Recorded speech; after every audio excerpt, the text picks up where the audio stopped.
Fala pessoal, tudo bem? Aqui é Cecília Rios do Nutrigenômica Descomplicada e nesse vídeo eu vim falar um pouquinho mais sobre o mestrado que eu estou fazendo aqui na Universidade de Navarra, em Pamplona, na Espanha.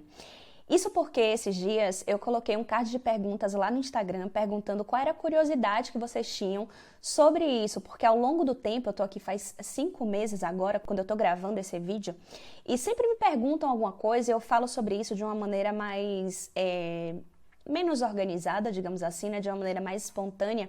E dessa vez eu listei todas as perguntas que eu recebi para vir aqui esclarecer para vocês, tá bom? Então, se esse tema te interessa, fazer mestrado fora, eu estou fazendo um mestrado que a área, o nome dele é Mestrado EMENU, que é Europeu em Alimentação, Nutrição e Metabolismo, e ele especificamente dá um enfoque em nutrição personalizada e tem bastante aula sobre nutrigenômica, nutrimirômica, epigenética.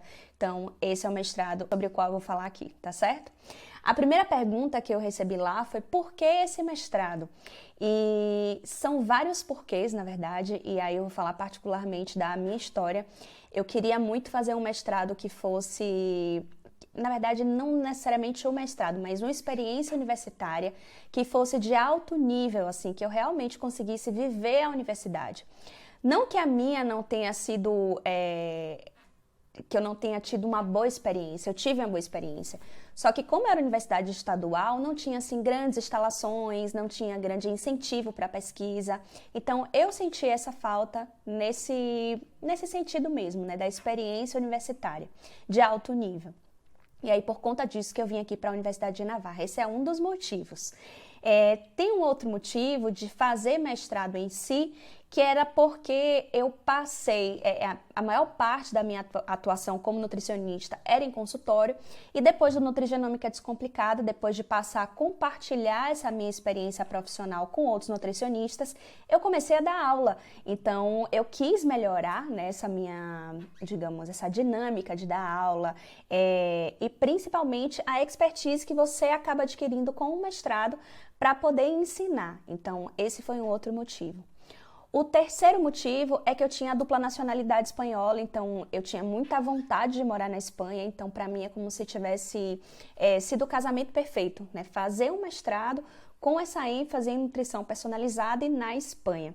E o último motivo que me fez vir para cá especificamente, para mim não era qualquer mestrado que me servia, é porque eu queria estar próxima de pessoas que produzem conhecimento em genômica nutricional. Então, por exemplo, o professor Firmin Milagro foi nosso professor aqui em uma disciplina. Se você não conhece ele, digita lá no PubMed para você olhar. O professor José Alfredo Martins, que é uma grande referência, inclusive tem uma história curiosa minha com ele. Enquanto a gente estava no Congresso de Los Angeles da Sociedade de Nutrigenômica e de Nutrigenética, eu já super admirava ele, porque ele era naquela época presidente da sociedade, e eu encontrei com ele no elevador e falei para ele assim, eu falei, professor, um dia eu vou ser sua aluna. E ele falou, é legal, tipo, né, cagou na minha cabeça, mas tudo bem, aqui estou eu. Então, assim, foram vários motivos para que eu escolhesse esse mestrado específico aqui na Universidade de Navarra, em Pamplona, na Espanha. Me perguntaram também como foi o processo de ingresso. Bom, assim, eu acho que foi relativamente simples, tá? Eu mandei um e-mail para a universidade, fiz o primeiro contato, né? Entrei no site, vi quais eram os endereços de contato, mandei sobre o meu interesse em fazer o mestrado e logo na sequência eu tive esse retorno e marquei uma entrevista ao vivo com a pessoa que é responsável pela seleção. Digamos assim, ela é o primeiro, é como se fosse relações públicas desse mestrado. O nome dela é Sônia. E aí a gente fez um vídeo em espanhol, mas poderia ter sido em inglês também. E aí ela foi me apresentando, né, querendo saber qual era o meu interesse em relação ao mestrado. Eu queria saber muito se o mestrado se adequaria à minha vida, porque, por exemplo, eu não parei a minha vida para fazer mestrado. Eu continuo trabalhando com nutrigenômica descomplicada e agora estudando também. Então, eu queria saber se eu daria conta disso. E ela me falou que sim, que seria tranquilo, porque a gente não passa o dia todo em aula, né? Eu teria basicamente um segundo turno livre, né? Um turno de aula, um segundo turno livre, que acaba sendo tomado também por muitas das atividades que a gente tem aqui para fazer, mas que eu conseguiria conciliar o trabalho com os estudos. Então, isso fez parte do meu processo. Depois disso, eu tive que enviar toda a documentação, então, diploma, todos os documentos, né? Então, documento de identidade, histórico escolar e uma carta de apresentação. Então, como se fosse a sua apresentação e o seu memorial. Tudo que você já fez ao longo da sua vida, que você gostaria de destacar, é como se fosse uma carta de venda sua, né? Ou seja, por que que você quer aplicar para esse mestrado e por que você quer unir todas essas capacidades para poder agregar à universidade, né? Tem essa coisa de dois lados, tanto a universidade agrega você, quanto você contribui com a universidade, porque no final das contas o trabalho de final de mestrado é bem isso, né?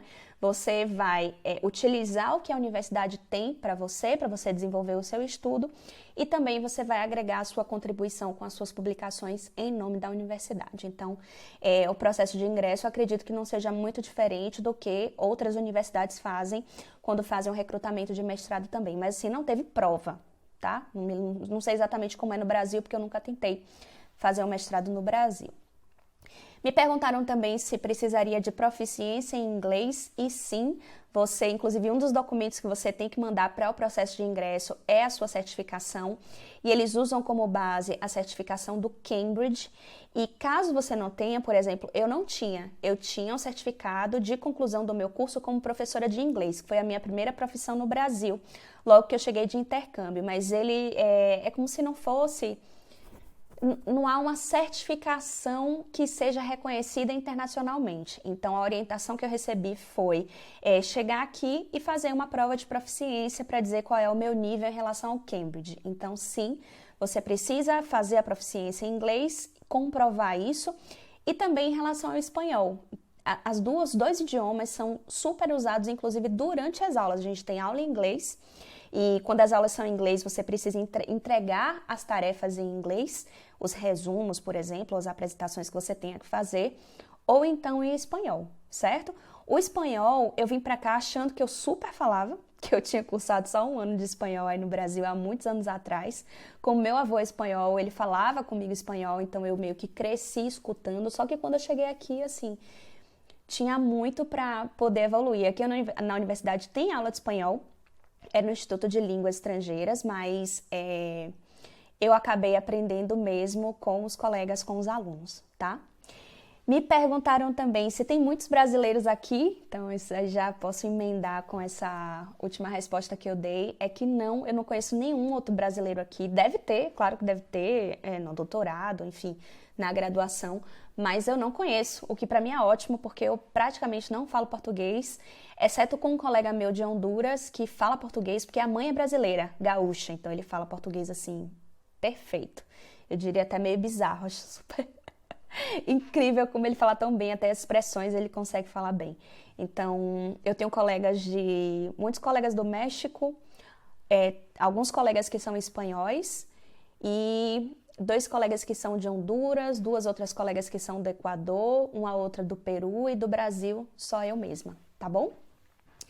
E sobre o processo de vir para cá, eu recebi essa pergunta, fiquei um pouco na dúvida se ela perguntou no sentido da mudança em si, né? Até porque eu já falei sobre o processo de ingresso.